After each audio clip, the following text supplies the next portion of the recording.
Welcome back to Fave Five From Fans, the podcast where favorites take center stage. I'm Jamie Ray, your ever enthusiastic host, and today's guest, Joseph. By the way, Tina said, "Are you recording with Yosemite tonight?" And I was Oh like, my "No, gosh. yes, I am." And then she said, "What's his real name?" And I was like, "I don't know. It doesn't really Yeah, matter because I'm not going to be calling him in anyway." everybody has forgotten. Yeah. So, welcome back to the show, Jay Hall. Thank you, Jamie. Excited to be here. Feel like it's been a minute. I know, right? It definitely hasn't been like 20 minutes since we tried to start this thing. Listen, I am not going to get into that. Just Mm-mm. pay no attention to the man behind the curtain. That's right. But you know what we are going to get into? What's that? Our Fave Five Doctors from movies. Yep, from the movies. And you got your list? I have my list, and I have. I want you to savor this moment, Jamie. Okay. This will be, I think, the first time in the however many times I've been here where I am going to follow every one of your rules. No, you're not. I am. No, you're Every not. rule, even the request that you made before we started, that these are medical doctors. They can't be like PhD doctors or research doctors. They can't be dentists. I mean, we got very specific. I don't believe you. I'm telling you. You're just saying. I'm going to go 7 for 7. All right. Only 7. Following the rules. If you say so. Well, It's I only gonna have 7 too because it's my show and I do what I'm supposed to do. Or I do whatever I want to do, whichever way the wind's blowing. That's exactly it. Well, all right. Well, I'll say we just go ahead and jump right into it then. Let's do it. Tear open those stitchings and stick our hands into the cavernous chest that is the Fave Five From Fans. I'm going to need a minute after that. That was that was a lot. All right. But that's your clip. I got 2 honorable mentions, only 2, because that's what I'm allowed, because I'm following the rules. That's right. My first honorable mention is Dr. Paul Moreau, as played by Burt Lancaster in the 1977 version of The Island of Dr. Moreau. Based on an H.G. Wells novel by the same title. That's right. And there's been 1, 2, 3 versions of that now? There have been 3, because there was one back in the 30s. Right. That is called something different, like The Island of Lost Souls or something like that. With Bela Lugosi. Yes. And then this one from 77. And then there was another one in 2010 something.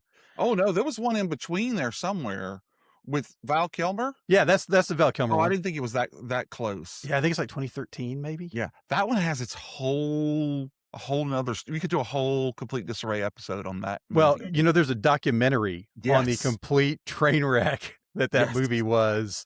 I've never seen it because you know how I feel about remakes, and you know, I focus on, even though the 77 version is a remake, but I wasn't around to bring it up. But by the way, that's a remake, so I wasn't around in 33 to watch the original one. Thank you so much. Maybe not. Hey, how dare you point at my hair? How dare you point at my hair is all I'm saying. I'm just saying, I'm pointing to my hair. It's just hiding. Okay. Anyway, so Dr. Moreau, as you are aware, now in the movie, he's not, it doesn't talk as much about him being a surgeon, but in the book, he is a surgeon. Right. And he's been basically banished to this island because the medical community won't put up with his shenanigans, because what he's trying to do, shenanigans, what a great word. He is trying to humanize animals. Yeah. And so he's trying to turn animals into this animal person hybrid that he calls humanimals, which is a lot, but it happens. Now in the movie, he does this via like a DNA serum that he injects into the animals, and then that somehow impacts their DNA. Right. Don't spend a lot of time on the science, and helps them become more human. And we also find out, spoiler alert, that he's doing it to people to try to send them back in the other direction. Right. Which he does to Braddock, the guy that gets shipwrecked on the island. So Burt Lancaster is perfect for this because he has this kind of an aura about him. I mean, he's very genteel and sophisticated and comes off as brilliant, but then just says and does absolutely bonkers things. Right. Which I think just makes this such a fun character and such a wild movie because you get 70s special effects of these humanimals running around and talking in kind of grunts and coded language and lots of violence. Humanimals. Humanimals. I saw this movie way too young. So I want Right. to thank, Network TV Movie of the Week for allowing 7 or 8-year-old Jay to check out The Island of Dr. Moreau far younger than I probably should have. But he's got this very sophisticated air, but also, Like me. honestly, when I thought sophisticated, you were the first thing I thought of. He's also very clearly like the obsessive nature of it, that he's just completely fixated, right, on creating these things. But the other thing that's really interesting to me about this is his desire to, he's trying to advance evolution. He's not just trying to see, hey, this would be cool if we did this. And so part of what he's doing with these hybrid creatures is creating this society where they have rules that they can't do animal-like things. And if they do animal-like things, they get in trouble and they have to go to the House of Pain. Not the, band from the 90s, but the actual House of Pain, where that would be pretty awesome, though. You must go see the House of Pain in concert. They just start singing Jump Around, and that'd be outstanding, actually. Anyway, so there's all of these just really interesting kind of elements that go together as I try to bring this back.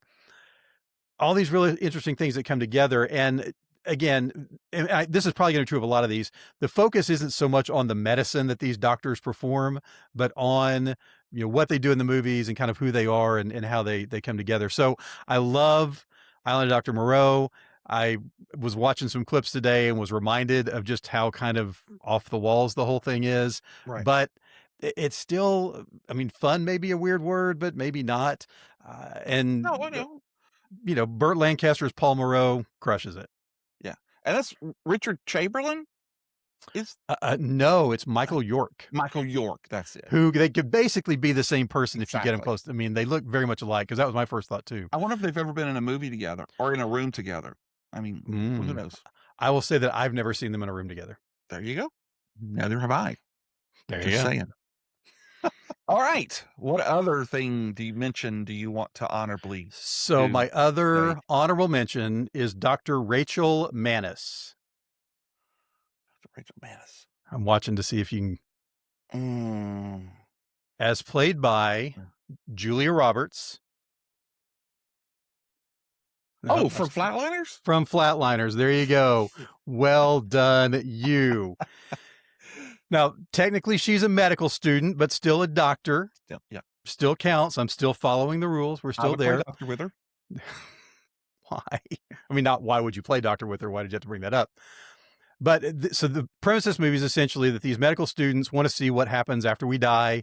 And so they take turns essentially killing each other and then resuscitating, reviving, and they go longer and longer just to find out more and more about what's going on. Wait, I thought she was a prostitute from different movie from 1990. Oh, okay. What we didn't know is that while she was a prostitute, she was paying her way through medical school. That's how the Julia Roberts universe all comes together. That's right. Later, she gets married to Richard Gere and runs all. Anyway, it's a whole different deal. That's a different movie. We actually watched that movie last night. Did you really? Yeah. Wow. Yeah. Well done. We were kind of on a hit because we watched Aaron Brockovich. Oh, yeah. Yeah. Good movie. Also part of that whole, she goes to law school after medical school. Right. She was busy. She was busy in the 90s. Busy. So anyway, they try to, what's happening? It's been too long since we've done Everything. this, you can tell. This right? is what happens every time. That's very true. But as they are dying and coming back, things just begin to go very wrong. Right. And so this is psychological thriller, horror kind of movie. But here's the deal. The reason I chose this is not so much because, well, a couple of reasons. One, 1990 Julia Roberts. Need I say more? Oh, but here's the other thing. Yeah, there you go. Here's the other thing. And this is the Sociology Minute with Jay. So just settle in for a second.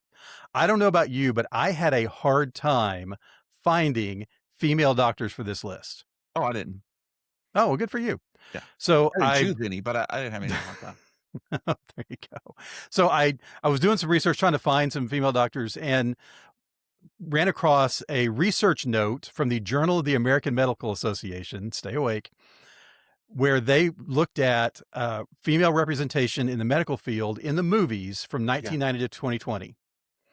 And during this time period, looked at like 1,200, almost 1,300 movies with over 2,600 representations. And only 18.5% of those doctors were women. Wow. At a time when 40% of practicing physicians were female. Well, they're still practicing, though. I mean, they haven't started it officially. Why? You're literally defending sexism in the movies? Is that what just happened?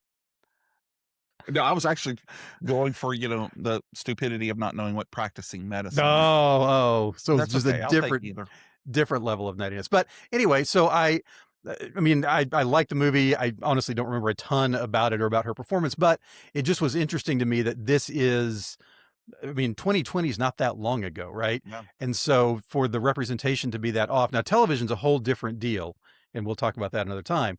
But in the movies, for whatever set of reasons, doctors are mostly male, as I think is going to be reflected by our lists, but also by this research. So that's why Julia Roberts as Dr. Manis is on here, but also pretty fun movie to check out.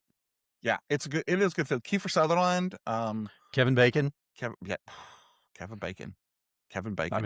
Of course, it was the 90s, so Kevin Bacon was basically in every movie. Well, Kevin Bacon's in almost every movie now. Also true. I mean, I turned on Netflix, 4 movies in the top 10 or something like that. Yeah, we're down to about 3.5 degrees of Kevin Bacon. Mm-hmm, mm-hmm. It's pretty close. I love that game. Well, yeah, I did. Okay, so those are mine. Jamie, do you have honorable mentions? Thank you for being honorable. I do appreciate that, because you really were. You really were. I know, and I'm not usually, and I acknowledge that. No. So I want to ask you something. Ask me anything. Is it safe? Probably not. But is it safe?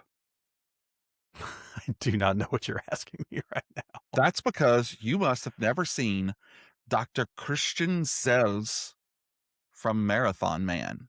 Oh, no, wait a minute. He is a doctor. He is a medical doctor. Now, what he did with that degree is... Right. But Sir Laurence Olivier shaved his head to look like this. Yeah. And kept asking, is it safe? I'd totally forgotten about that part of it. Now, yes, you will probably go and think, well, he was a dentist, but he wasn't. He was a doctor. I'm going to take your word for it. Because I went and looked this up. Now, I do, every time I go to the dentist, because I've been going to the same guy for years. I went to his father before. Every time I go and they have a new person there, I always have to tell them the story of Marathon Man, because it is so captivating. The way when you look at this guy and, he's Sir Laurence Olivier, Sir Lawrence of Arabia. Right. And he's just so evil. So if you're not familiar with the movie, Dustin Hoffman is practicing training for a marathon, and he sees something that he may or may not know what it was. And Dr. Seisel is a Nazi escaped doctor from the concentration camps who is about to have this huge diamond robbery in the Diamond District of New York. And he wants to know if the character played by Dustin Hoffman saw what was happening. And he takes out his tools, some of which are dental tools. Right. And he goes to work on him. And he could give him pain, or he could take it away. And this movie, this scene shook me. It's tough. It is so tough.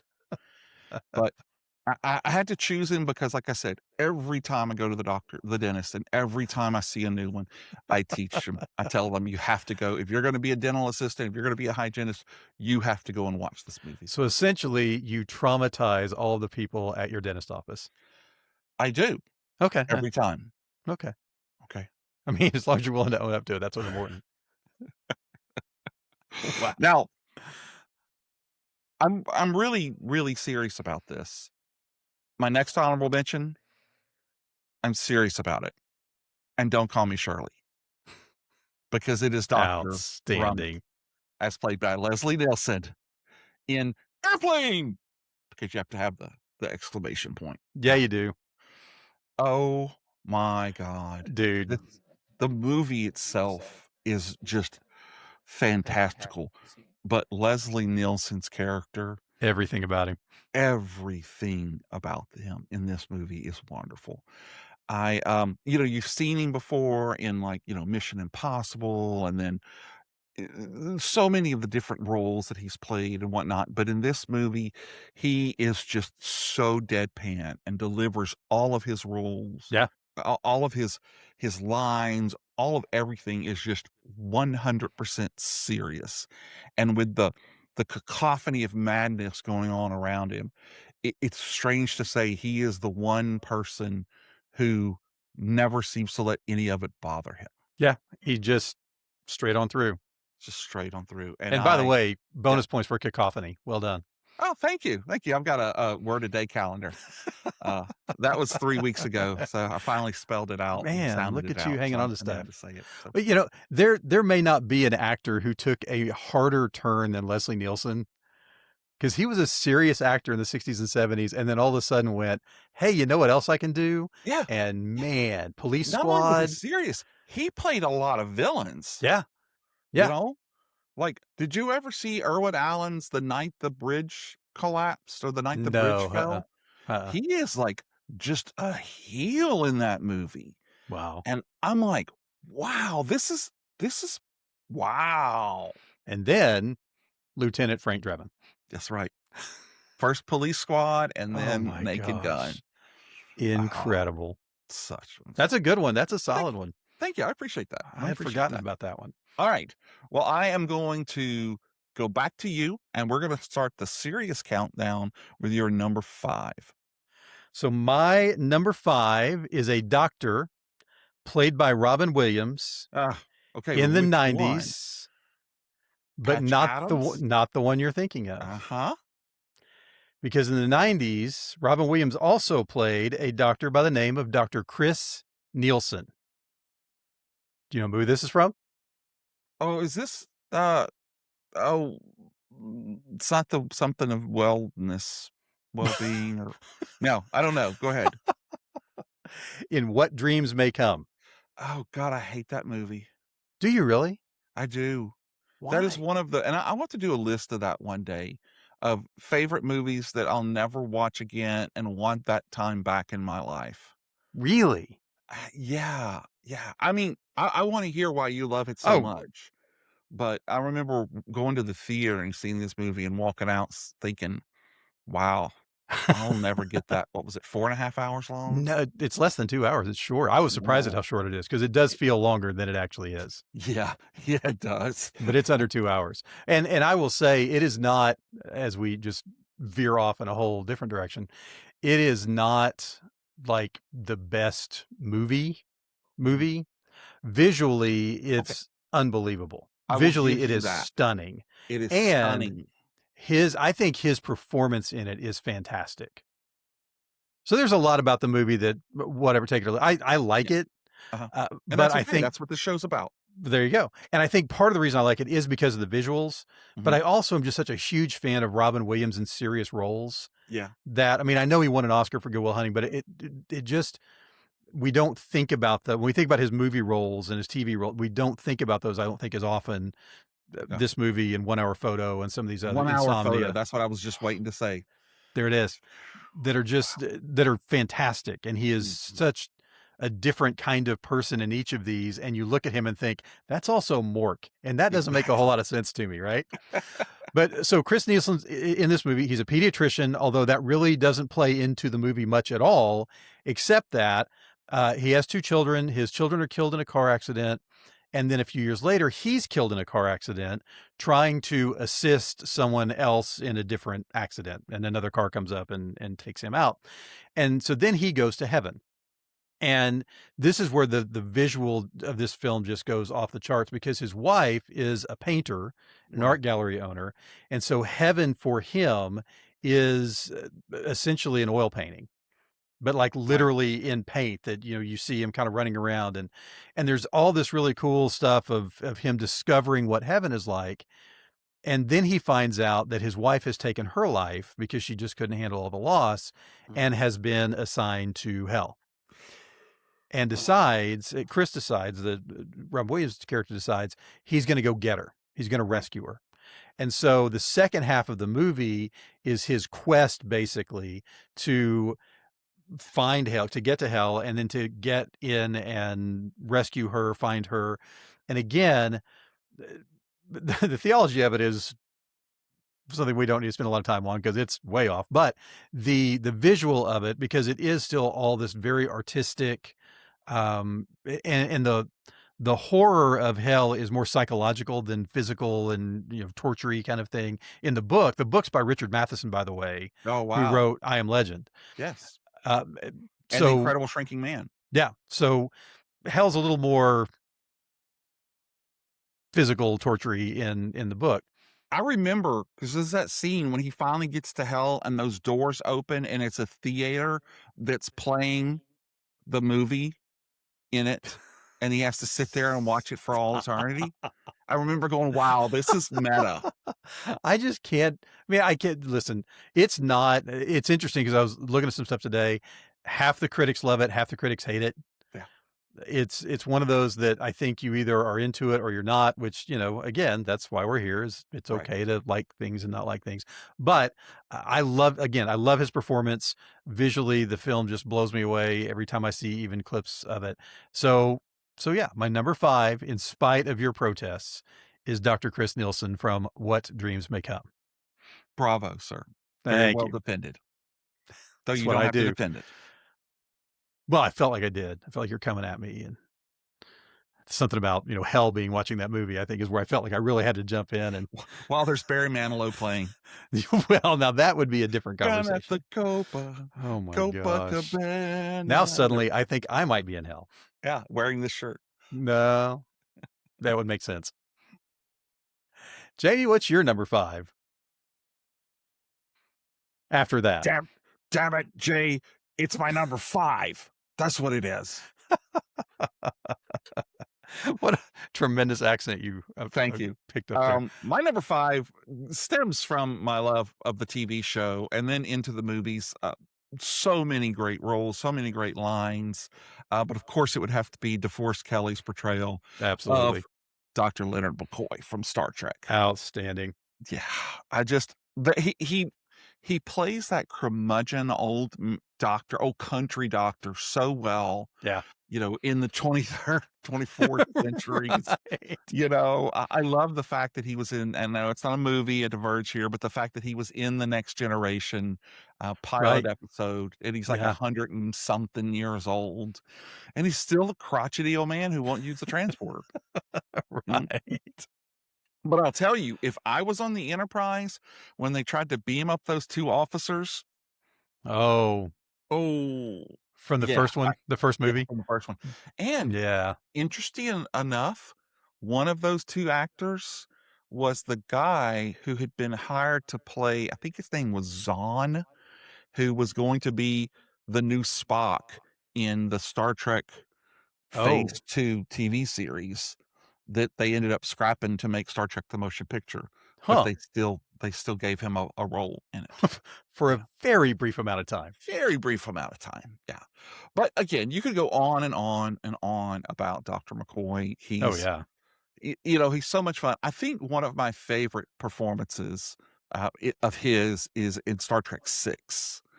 And when the Klingons are assaulted and he has to go in and start working on them, and he doesn't really know the physiology, and you could just tell he really was someone who cared. He didn't care who the patient was. Yeah. He wanted to make sure that they lived, and when they didn't, you could tell it really bothered him. And I just, there's so many things you could say about him, and I just love Bones. What can I say? How could you not? Right? Although he didn't seem to care a whole lot about the red shirts. No, they didn't. Like those guys, man, it was just screw those guys. Yeah, never mind. We'll just leave them here. They'll be fine. If they were in any other color shirt, he was very, very helpful. Very, very helpful. But red shirts, they were done. They had no chance. Except for Scotty. Right. Which makes no sense. Scotty. The only red shirt that survived all of it. There's got to be there's always an exception to the rule. That's right. There is, by the way, as we just go off. Have you ever read or seen the book Red Shirts by John Scalzi? Oh, yeah. They turned it into a comic series, too. Yes. Yes. Fantastic stuff. Fantastic. Yeah. Anyway. And some of they have like alternate covers and variant covers. Just what they do with it is it's hilarious. You know, it's such a great. Okay, you really want to go off. Have you ever seen Night of the Living Trekkie? No. Where a zombie virus breaks out at a Star Trek convention. It's a real book, and I have it. No, but now I want to. I will let you borrow it if you can't find it. That's incredible. Fantastic. Night of the Living Trekkie. Yeah. Listen, we will do nothing but, the great literature on this show. Wow. I love that. I love that exists. Yeah. Yeah. It's out there. All right. Well, you know what else exists? Is your number 4. My number 4. So my number 4, I think, will be less controversial than my number 5. Okay. And I have to admit that this actually changed at the very last minute because my wife and I were having dinner and she asked me what we were going to talk about. And I told her and she said, well, of course you're going to talk about this one. And I went, completely forgot that one existed and had to shift and remove one and insert this because shift and remove this one. Remove one and put this in because it is a film and a character and a portrayal I love. And I'm talking about Dr. Benjamin Stone. Oh, yeah. As played by Michael J. Fox in Doc Hollywood. Yeah, yeah. Such a fun movie, right? So what did you shift off? You're going to get mad when I say this. It's okay. I took out Hannibal Lecter. Exactly. Exactly. Now, okay. And part of the reason I took him out is because I knew that there would be an argument over whether or not he was a medical doctor because he's a psychiatrist, and I was ready to defend that. Yeah. But I don't have to because instead we're going to talk about Dr. Benjamin Stone, AKA Doc Hollywood. That's a great pick. So tell me why you love it so much. So the quick premise of the movie is, he is driving from DC where he's finished his internship to California where he's going to become a plastic surgeon. He's driving his Porsche through South Carolina. The geography of that doesn't quite make sense, but we're just going to go with it. And in Grady, South Carolina, he tries to avoid a cow on a road, runs into a fence that happens to belong to the judge of the county and is sentenced to community service at the hospital while they're fixing his car. Right. And this is just one of those great like fish. It's not Leah Thompson, but who's in the movie with him? It's I just saw it. What's her name? Yeah, you just saw it. That's why I asked you. Well, I know, and we're getting older. Just forget it. I don't even know why I keep bringing you back. Yeah, you should know better than to ask me questions that aren't in the notes. I do know that like Woody Harrelson's in this, David Ogden Stiers is in this, and for some reason, the judge, right? No, he's the mayor. The mayor. He's the mayor. And gosh, I'll think it'll come to me in a flash. I'll just yell it out here in a minute when we get to it. But it's one of those like fish out of water kind of things where he doesn't fit in the town because he thinks he's better than they are. There's a lot of kind of Alex P. Keaton getting channeled as he's just kind of on his high horse about all this. But as inevitably happens in films like this, he begins to fall in love with the town and they with him, and he begins to appreciate the lifestyle, and he begins to have a romantic thing with this person whose name we cannot think of. And then I didn't bring her up, but you did. It's your movie. And then he leaves because he still wants to go out to California and be the plastic surgeon guy in California, but very quickly realizes that life is not what he wanted, and ultimately, spoiler alert, ends up back in Grady with the person that I hope you're looking up right now, and life is beautiful. But I love Michael J. Fox. The 90s were basically just the decade of Michael J. Fox, Kevin Bacon, apparently, and Julia Roberts, as we talked about. But his ability to portray these kind of I'm above all this characters who then are able to settle into the world they find themselves in without it feeling like forced. There's just kind of a charm to him and to what he does, and it's just one of those really fun movies that you can sit down and not have to think about very long, and just enjoy. Did you find her name? Sure. What? Julie Warner. That was her name. Oh, well, that's not who I was thinking of. Yeah, but there's also Bridget Fonda in that. That's movie. who I was thinking of, Bridget Fonda. Okay, I don't know. It could be either one of them, but anyway. No, there we go. Yeah. Okay, this has been Old Guys Talking About Movies with Jay and Jamie.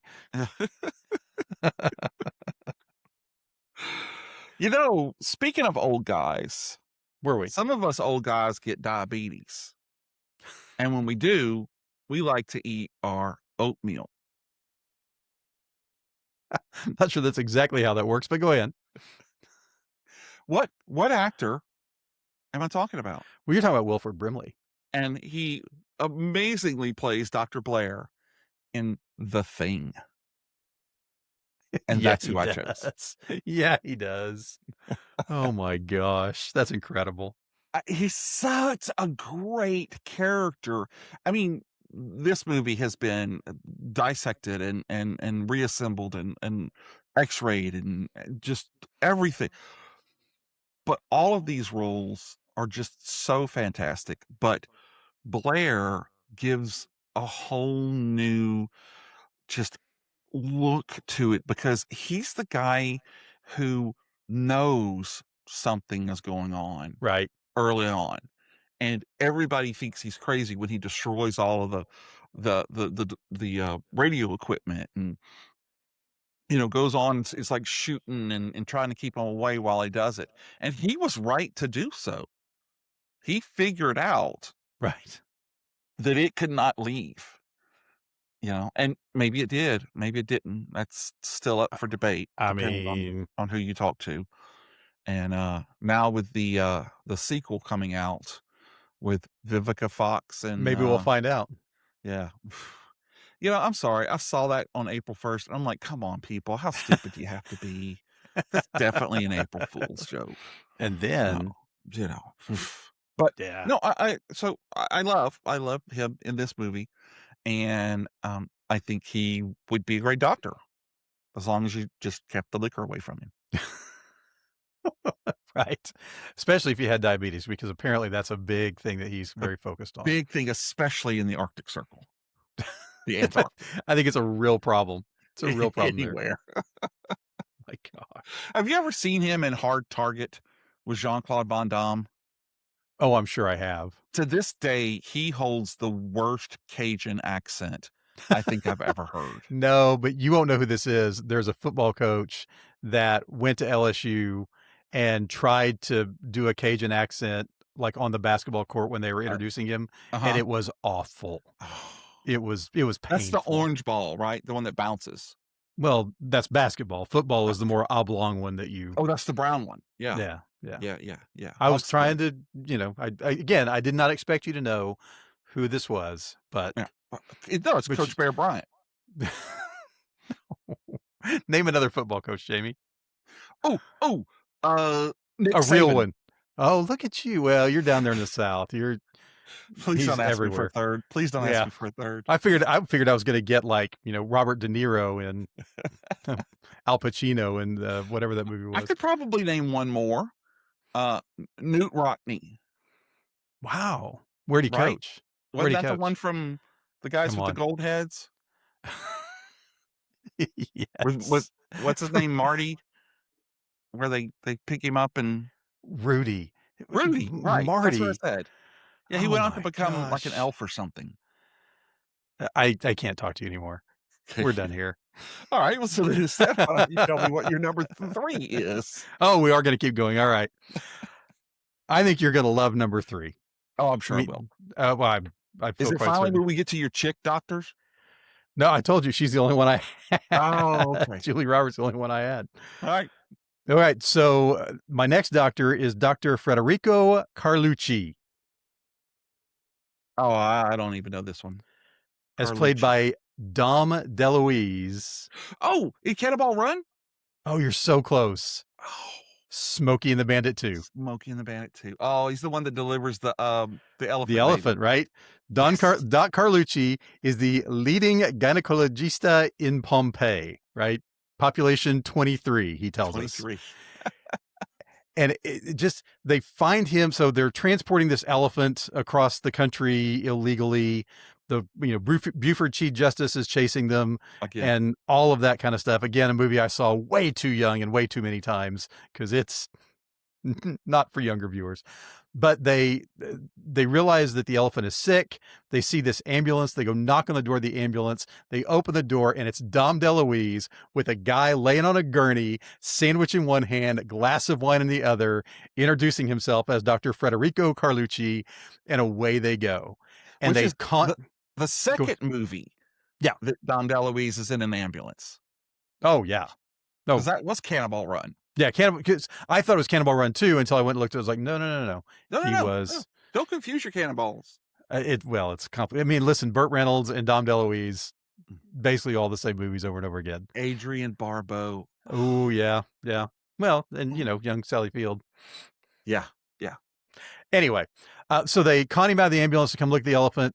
And he's like, wait a minute, this is an elephant. I don't know anything about elephants. The ambulance takes off and leaves him. So now he's part of the crew. He has to. And it's Dom DeLuise at his manic, kind of just insane best with this really, really bad Italian accent. And clearly, like, nobody even cares that he is cracking the cast up every time he opens his mouth, because you get all these reaction shots where they're literally just laughing. Like you almost can't tell the outtakes from the stuff they left in the movie when he's talking, because they're all just dying at what he's doing and who he is. Good thing he's a doctor. But yeah, although not a very good one, and not really one that's going to be able to help Jerry Reed or Burt Reynolds, but we can get into that later. But I love kind of the manic energy of this. I love how goofy the whole thing is. I love that he eventually, falls in love with the elephant, and just is defending her and doing everything he can to protect her and the new little elephant. And it's just, Smokey and the Bandit, those are movies that are so absolutely ridiculous. And when you get from 1 to 2 and 2 to 3, it just gets worse and worse and worse, or better and better and better, depending on your perspective. But the introduction of him into this chaos is like Dionysius. It's just beautiful. It's incredible. How'd you like Federico Carlucci? Was that good? What's that? Like he was Dionysius. Oh, listen, you've got cacophony. You're pulling Greek gods out of the air. This is a really upscale. It's the shirt. It's not. Whatever it is, it's not the shirt. Oh, wait. Oh, what's happening now? Maybe it's the socks. I am so disturbed that those exist. There is no one more well branded than Jamie Ray. I did get a tattoo. You want to see it? No, okay. I do not. It's a good plan, because we got to keep this PG. Yeah, I figured I knew where that was going to be. Okay. Where do we go from here? Number 3. You're number 3. Before I do my number 3, I'd like to ask you a serious question, though. Okay. You said that you took out Hannibal Lecter because you didn't want to, or you had to defend him as being a medical doctor instead of a psychiatrist. How would you have defended him? Well, so psychiatrists, as opposed to psychologists, actually go to 4 years of medical school and do a 4-year medical residency and are MDs. Yeah, exactly. They're doctors. But you very specifically were saying they had to be medical doctors. And so I was ready for you to come at me that he wasn't, but he was. Okay. But I wouldn't do that, because that is my number 3. Okay. There you go. Outstanding. Good. I'm glad we get to talk about this, but I had to replace him. I think not only that, he's a great surgeon as well. I mean, we see that at the end of, is it Hannibal? Where he has a friend over for dinner. Finally, Ray Liotta. Yes. Yeah. God. So he's obviously got, like you said, the medical skills. I mean, we saw that in Silence of the Lambs. Yep. So and culinary skills. Yeah, he's just He's a fantastic character, and Yeah. Anthony Hopkins plays him to Oh, the absolute hilt. Um, in Silence of the Lambs, it is enough to not have enough of Hannibal Lecter. They used yeah. him sparingly, and every scene that he was in, he held it captive and Oh, he didn't let it absolutely go. owns. It's just now you go back and, you see, like, the Red Dragon movie, and then you go forward and you see the Hannibal movie and then Hannibal Rising and all of that other stuff. Those okay, okay, okay. But in Silence of the Lambs, he was perfection. Oh, I I mean, that mean, whole movie was perfection, right. Jodie Foster, I mean, friggin' you got Roger Corman in there and Scott Right. Glenn, so many good actors in that Yeah. movie. It's so good, but Dr. Lecter was a fantastic character and so multi-layered, and you really wanted to Oh, root yeah. for him, as the anti-hero. Well, and just I went back and watched the scene where he first meets Jodie Foster's character, Mm, Clarice. And, so he's behind the glass and they're interacting. He almost never blinks. no, Like on the purpose. intensity, right? And it's obviously very intentional, but every time he does, it's because he's changing persona. Mhm. So like he's coming at her with this thing and just staring and staring and staring.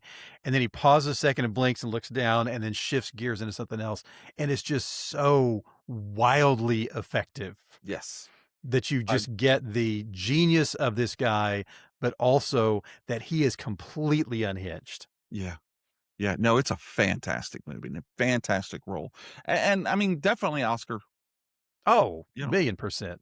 yeah. Well, have you seen, he's talked about this recently where he he played that role as a mixture of Katharine Hepburn, like an acting coach that he knew, and HAL 9000 from 2001: A Space Odyssey. No, I've never heard that. Yeah, yeah. Wow. That he kind of brought, he said, I don't know what I was listening to, but somebody was talking about his biography, I think, or memoir that's just come out.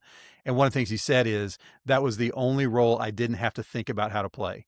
That's Like as soon as I amazing. read it, I knew who it was. I knew what I needed to do. And man, no argument here. Wow. No, that's fantastic. I'm so glad So, you brought that one I'm up. glad we got to talk about it now too. Yes. Yes. So, Yes. now I would like to talk about, as we break for a few moments, usually we go and we talk about your books and all that other stuff, but right now I want to talk about somebody else's book because Okay. I am almost dead center of Deep Space by S.A. Barnes. Dead silence by I'm S.A. sorry, Barnes. God. Sorry, S.A. Yeah, S.A. Sorry, Stacy. Yeah, so you actually know her real name too. I So do. I'm not gonna ask you for that. I'm not going to tell But you. it is I mean, this character just Dude. makes me feel she's like a newt from Aliens, like a grown up newt. Yes. And I don't know if that was intentional, but she's so, multi-layered, and even though there's only a cast of a few characters, each one of them is so well defined, and I'm just it's you're the one who recommended it. F You're welcome. Yeah, so I wanted to tell you how much I have been enjoying it. I'll Oh, probably have it finished by the end of the week. so she has three kind of these space horror, science fiction horror books. That's the best of the three. It's the first one that came out. Uh-huh. It's my favorite of the three. I'll be careful about best and the T word and things like that, because it is so reminiscent of other things without being derivative of Exactly. those other things. Yeah. But yeah, I describe it as Aliens meets The Shining on Space Titanic. Very good. That's my whole thing. I keep thinking Space Titanic, Space Yeah, Titanic. no, it's a million% Space Yeah, Titanic. yeah, But yeah, all of her stuff is fantastic. I mean, all of her stuff that I've read. There's other things I haven't, but yeah, her science fiction horror is off the charts. yeah. It is really, really great. I would love to get her on the show one day to maybe talk about, horror in space because, in space no one can hear you scream. I've heard that. Yeah, I've never that should be tested a it. yeah. But anyway, I just have to tell you that, I don't give Good. you enough props, on Honestly, air. So or anywhere else, to be yeah, clear. thank you for finally giving me a good book to Thank you read so much. versus the, books that you put out. Um, Dang. Man. Okay. All yeah, right. Gloves are maybe off. next time I'll Here get to we write the go. forward. I'm Here just we saying. go. I'm just saying. Well, So, what you got going on? I don't even want to tell you now Okay, that's because you're fine. just going to be mean to So, me about it. we're now at your number. Well, we've talked about this, and I won't say a whole lot because we don't have all that kind of time, but have finished a novel. So my other books are um, informational, helpful kinds of things. One for young dads, another one for college students. Yeah, thank you for that. I knew it was coming. Set you up. You're welcome. But I didn't But say it out loud. It's no, you totally different. didn't. But So, like, people on Spotify will be like, "Well, that's really nice." that was so nice of him to say that with air quotes. But I've always wanted to write a novel, and so now the draft's done, the manuscript's done. It is going to an editor to look at in the next few weeks, which is a terrifying thing Oh, I'm to sure. have someone else look at it, and you just wait then because it's their job to take it apart. I Like, feel that's my job as well. oh no, you've definitely taken care of that so far. Thank you so much. You're Yeah, welcome. actually, this is good therapy. I'll be fine when the editor comes back with whatever they say after You're this welcome. mess.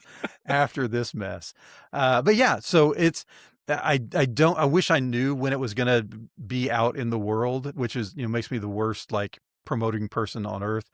If it's up to Yes, me, it'll be out by I'll August agree. or September. Thank you, but I'm supporting you. my wife, we talked about this, who believes in me more Saint. than anybody should. Yes, she Yeah. is a saint. Whoa. Really wants me to kind of pursue an agent and go that route and see what happens there. So if that happens, then it'll be a little bit longer before Okay. it comes out into the world, but it'll be out someday. I I hear hope. it's got it's got some amazing like plot lines, but there's some of the characters are what I'm really most looking forward to reading about. Why, Jamie? I Why don't know is that? because Why is your that? use of I've never read any fiction that you've written before, but I can just imagine that some of the characters that just come out of your head onto the I used to say paper, but now it's onto the screen Well, are it probably could be just paper. fantastic. So, for those of you who think maybe Jamie's lost his mind, one, you're correct, but Yes, two, very much so. Moving so on. very quickly, the novel is about a podcaster who has things happen to them, and his friend Oh, is no, somewhat reminiscent of Jamothy Ray. no, I'm the podcaster the book is about. No, you're not. You sure? Oh, I'm quite sure. I am. I am so very sure. Well, I don't want to read it now. No, that's fine. That's fine. But Crap. I would just when I was writing this thing and was trying to come up with, I mean, honestly, a comic relief, but also just somebody who is Handsome. Uh, well, people yeah. want So to there be are some around things him. that are not like Jamie Ray, and that's Women some of want that. him. Men want to be him. No, there's none of that. Well, there Oh, might be, but again, it's not that much like you. But I oh, really did, it's and I say subtext. this, I I thought of your personality and thought this is the kind of person that I need, not just because of the manic energy that you bring to things, but also because of the loyalty and the desire to help and that kind of thing that comes out throughout the book. So, Oh, in the book, not in so after reality. you, no. So after all the awful things you said about me, there you go. There is a very much a Jamie Ray character, and Tina Woo! actually shows up as well. That's awesome. Show if I So shows up, I'm literally like almost in every page. no, God, No, no, just okay. no one would read that. Trekkie zombies from outer space or whatever it was. Oh, But I think you're in there's a lot of people in it. Hungary that would disagree with you. Listen, there I will tell you something. I'm not going to say it when we're recording. I'll tell you something when we get done that Okay. will make your heart feel super happy. Oh, Yeah. okay. He's That's what I thin, do. right? With hair. He's no, he doesn't have hair, but he is like a big mountain. Like his podcast is about hiking in the mountains and being outdoors and things like that. I could do that. I used to hike. I still do hike. I have hiking boots. Are they the same color as that shirt? Don't talk about my girls got me this shirt. Oh, in that case, it's a wonderful shirt. Because your girls are wonderful. Shirt. And their socks. Do you want me to get the socks again? No, I don't want to see the socks again. Oh, okay. I mean, at least you're not wearing them, so I guess that's better than. Well, I'm wearing the other pair. I don't want to know. Oh, okay. How many people do you think have turned this off now? For the 3 of you that are left, Mom. What else? So do we get to talk about the other thing that's developing in your family that will be well, so soon? Your favorite member of my family, at least based on everything you said, my daughter Hannah, who's been on the show a couple of times. I like her so much better than you. And I don't blame you, really.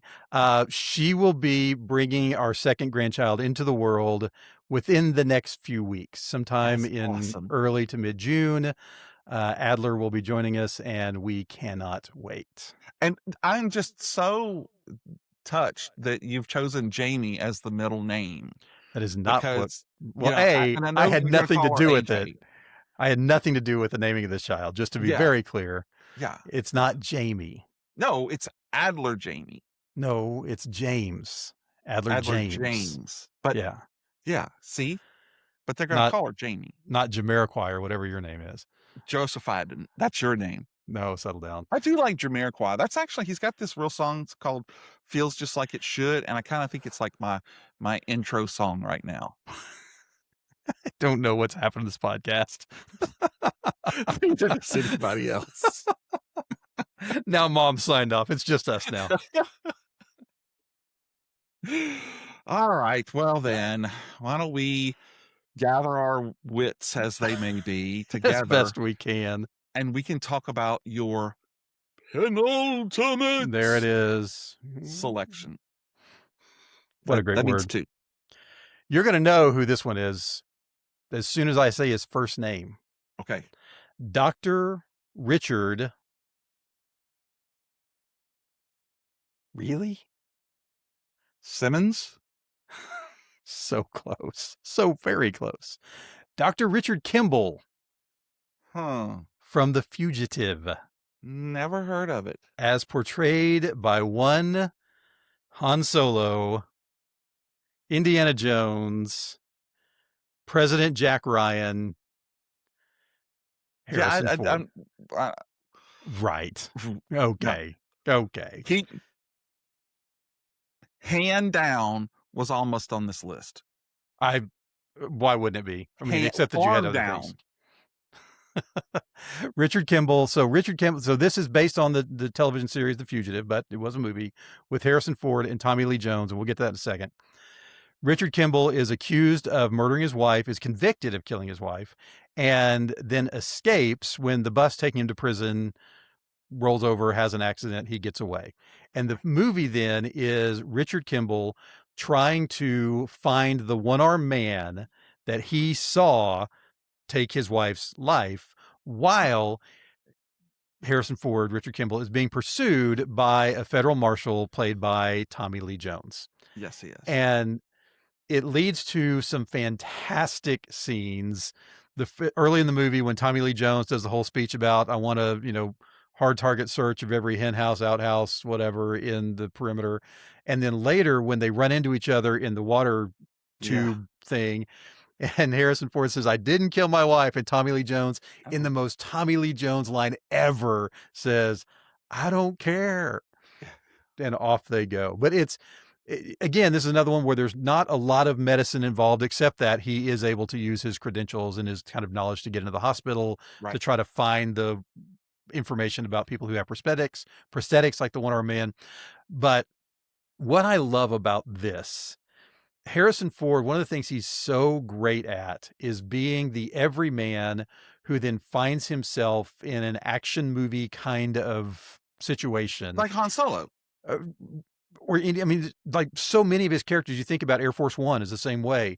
Jack Ryan's the same way. Like, they're these kind of just guys that find themselves in Indiana Jones, impossible situations. Right. And next door neighbor, and are able to rise to the occasion for the most part. Mhm. but don't really get all the way to like, you know, Van Damme action hero where every punch is perfect and every move is perfect and everything he does is perfect. Weren't There's they, still though? kind of this Muscles to bumbling, Brussels. settle down. There's still this kind of not bumbling, but just like trying to figure it out and trying to sort out how to do certain kinds of things in a world that he's not equipped really to deal with. So it's a fantastic movie. The television show, the series is also a whole Awesome. lot of fun. But I love Harrison Ford, but I also love what he did in this movie. And again, the dynamic between he and Tommy Lee Jones is just off the Fantastic. charts great. Yeah, yeah. Okay, fun fact as sponsored by Red Dog Terrain. Thank you. Do you know who the one-armed man, the actor, do you know one of his other famous roles? Oh, I just saw his picture today when I was looking stuff up, but I'm not gonna come up with what you're gonna come up with. Romulan Commander Tomalak That's right. from The Next Generation. That's right. Yep, That yep. is fantastic. So, yeah, that's a great pick. Again, it was on my short list, but, I just couldn't put my hands together to it, you know? Would you So just stop? I don't even wanna ask, but I will. What's your number 2? so, I see number 2, people. Good one. Thank you.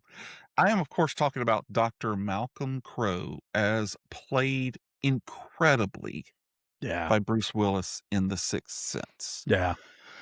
Okay, spoiler alert if you haven't seen this 30-something-year-old movie. It's okay. You can spoil it. Let it go. It is he is so masterful in every scene.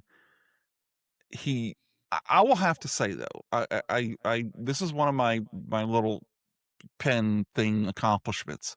I figured it out, Oh, okay? everybody says that No, though. no, no, but I'll tell you why. It's because I knew there was a twist, so I was looking for Right, something. right. That makes sense. Yeah, and I noticed that he didn't have interactions with anyone else but him, and Yeah. when he was at the restaurant, that's when it slammed home with me that Yeah.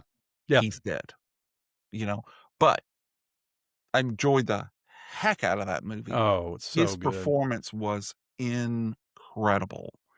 Um, the way that he emotes, the character, the way that he's finally, able to help the young boy, played by Haley Joe Osment, Yep. who is fantastic in The Boys, um, is just mind blowing how this is the same guy from Moonlighting, Right. Yeah. and Die Hard and Hudson Hawk,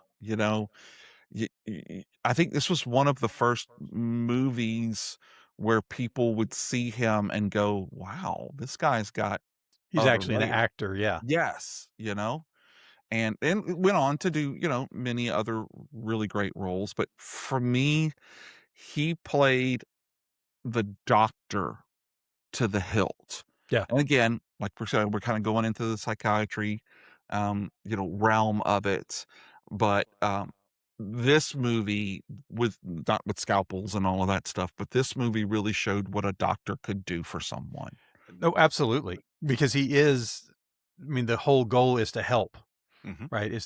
And to use the skills that he has to help this kid, which is what doctors do. Right, right. That's a Yeah, good one. such a great film and such a great role. Um, just So really let me ask you, is yeah. that Shyamalan's best movie? Yes, in my opinion, it is. Um, and one of and oddly enough, I really enjoy some of his other movies, Oh, sure. I except do The too. Village. Um, What uh, about Old? I haven't seen Old yet. It's on my list. Don't. Yeah, Don't. yeah, I know. I Don't. like Knock at the Cabin Door. Yeah. I thought it was interesting. People crap on it all the time, but I enjoyed The Happening. I thought it was strange, that whole Interesting. scene at the construction site. Right. Just that is so ear. I saw that on a clip the other day, and it just brought me back to wow, you know. What about you? You think it's his best movie? Uh, if you had to pin me down, Mhm. I'm not sure if it's that one or Signs. Oh, Signs is really good too. But I think for the value of the surprise at the end and just the way that it's woven through there, I'd probably go Sixth Sense. Yeah. Yeah. And we've had the discussion about The Village. And Oh, yeah. and I know that's a hill I'm gonna die on.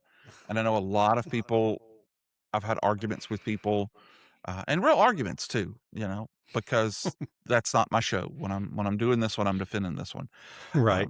But he is a master. I mean, you look at Unbreakable and Split and Glass. Yeah. I mean, my God, he's just really good. I forgive him about The Village. I really do. So, well, you won't be able to forgive him for Old, so don't watch it. okay. I'm telling you, dude, it's bad. All right. All right. Well, I mean, is it as bad as Lady in the Water? It's worse. Oh, wow. Yes, it's worse. It's I bad. found there's like a ratio of the more time he spends in front of the camera. Anyway, moving on. All right. So we are at the point where, and we haven't any crossovers yet. We had an almost crossover. Almost. I'm a little surprised. I thought we might. I thought between Hannibal Lecter, of course, I bail on that one, and then Richard Kimball that we would have one. But yeah, I promise you we don't on this one. Okay. So let me ask you this one. Okay. Is your doctor in this one in a black and white movie or in a color movie? Color movie. Okay. So we didn't cross for number one either. Oh, no, there's no chance. Okay. That's fine. And you're going to know why as soon as I start talking about it. Okay, I'm ready for it. Bring it on. Right. What is your favorite doctor from the movies? My favorite doctor from the movies is Dr. Archibald Wright Graham. I thought it was going to be Dr. Zayas. AKA Moonlight Graham, also known as Doc Graham, as played by Burt Lancaster. And I will tell you, I did not go into this thinking I would bookend my part of the show with Burt Lancaster, but here we are in Field of Dreams. Oh, okay. Okay, that's a soccer movie. Stop it. Dude, don't. Now we'll fight. That's got the baseball pentagram that they go and put in the field. Something like that. Something very close to that. But so here's what's really cool about Moonlight Graham. One of the things about Field of Dreams is it incorporates the stories of real baseball players with this fictional thing. And Moonlight Graham was a real guy, was a real baseball player. Okay. He spent most of his career in the minors. He made it to the majors and played in one game. Wow. And in that game, he came in the ninth inning. That's the last of the game. Okay. He came into the ninth inning. He was on deck. He was going to be the next guy to bat when the guy in front of him made the third out. Wow. So he didn't get to bat. So he goes out and plays right field. The game ends without a ball being hit to him. So he doesn't have a put out. He doesn't have an assist. He has nothing. So in this one game, he played one inning and literally did nothing. But he has a perfect record. He does have he never struck out. Not many baseball players can say that. No strikeouts, no errors, no nothing. So that really happened. It was the only time he was ever in the majors. He played a couple more years of minor league ball and then became a doctor. Okay. In the movie, same thing. Archibald Graham. I mean, it's his story, but it's there's a second, if you build it, he will come. But then there's a second kind of voice that says go the distance and shows the stats of Moonlight Graham on the scoreboard at Fenway Park. So Kevin Costner, Ray Kinsella, goes to find this guy, finds out he's died, but ends up going back in, like having this flashback in time to interact with him before he died. Moonlight Graham becomes one of the baseball ghosts that plays on the field that is created at Ray's house. Now, that's the movie with Darth Vader, right? Yes. Yes. Yes. Okay. Well done, you. Okay, so sidebar very quickly. There is a great bit that John Mulaney does, a comedian, when he is introducing like the best sound at the Oscars, and he does a 1.5-minute recap of Field of Dreams, and it is fantastic. It is so funny. Anyway, back to the movie. So Moonlight Graham is one of the ghost baseball players playing with Shoeless Joe and the other guys from the 1919 Chicago Black Sox who were banned from baseball. Ray and his family are watching them play. His little girl falls off the bleachers, chokes on a hot dog, and is in serious trouble. So Moonlight Graham, being a doctor, A ghost comes doctor. off the field to ghost baseball player at the time, comes off the field. And when he steps across the field, he goes from being baseball player, young Moonlight Graham, to old Burt Lancaster, Doc Graham. No way. Saves her life. But then when he comes back, he can't go back on the field and be young again. Oh. And so then he just goes off into the corn and becomes Ghost Doc Graham. And it is incredible, and it is emotional. It's one of the points in the movie where all the guys kind of get allergies because of the thing that happens. Why don't they just do the Heimlich on her, and he could have stayed and finished the game? Because nobody else, because he was the doctor. Oh. Do you know how movies work? Like, No. things just happen. This whole thing of, well, that doesn't make sense. Dude, we've been talking about transporters and Hannibal Lecter, so let's settle down a little bit on realism. Oh my gosh. Anyway, so Moonlight Graham, Archibald Graham, again, didn't intend for Burt Lancaster to be the star of this show, but such a fantastic movie. And again, he is so, just his demeanor and persona of kind of the, country doctor that is spent his life taking care of people. And he says when he and Ray are talking that he didn't want to be a baseball player. He always wanted to be a doctor. Yeah. But he loved playing baseball. And so he got to do that and then got to kind of end his ghost time doing the thing that he wanted to do more than anything. So anyway, it's a fantastic movie. He's fantastic in it. I have seen it more times than I would care to admit. Actually, I don't mind admitting it. It's been a lot. Yeah. And it's Field of Dreams. That's awesome. Yes. That's awesome. And again, I knew there was no chance in the world that we would cross over on that. Not at all. Not at all. But for my favorite, yes, you've already mentioned the author that this book is based on. Huh. Which is really, really kind of really cool. Okay. So not only did we bookend Burt Lancaster, yes, but we've twice included Richard Matheson. Outstanding. Because my favorite is Dr. Robert Morgan, as portrayed by Vincent Price. Yes. In The Last Man on Earth. Yes. That's a great one. You talk about watching Field of Dreams over and over. I watch this movie all the time. So this is the movie based on the Matheson book, I Am Legend. Yes, I Am Legend. One of the 3 movies. And for me, by far the best. Oh, 1,000,000% agree. Yeah, I will say, because I literally just finished watching, look, it's right here. Let me get it out of the slide. I just finished Omega Man. Yeah. Yeah. Love that version of it. And I enjoyed Will Smith's version. Yeah, I didn't hate it. But the first one just has so much atmosphere and he gives so much to the character because, oh my God, I mean, he loses everything. He loses his wife, he loses his daughter, his best friend. And at the end of the movie, again, spoiler alert from a movie from 70, 60, 70 years ago. Yeah, it's been a minute. He's the villain. And it's just, how do you go through that whole movie thinking about this poor guy who's been alone and has been, trying to right the wrongs by ending the lives of all of these people, these vampire ghoul things, whatever. And you find out you're the bad guy. You've been killing them. And they were perfectly fine living their life is the way. And it just, man, that ending just gets me every time. So good. Yeah.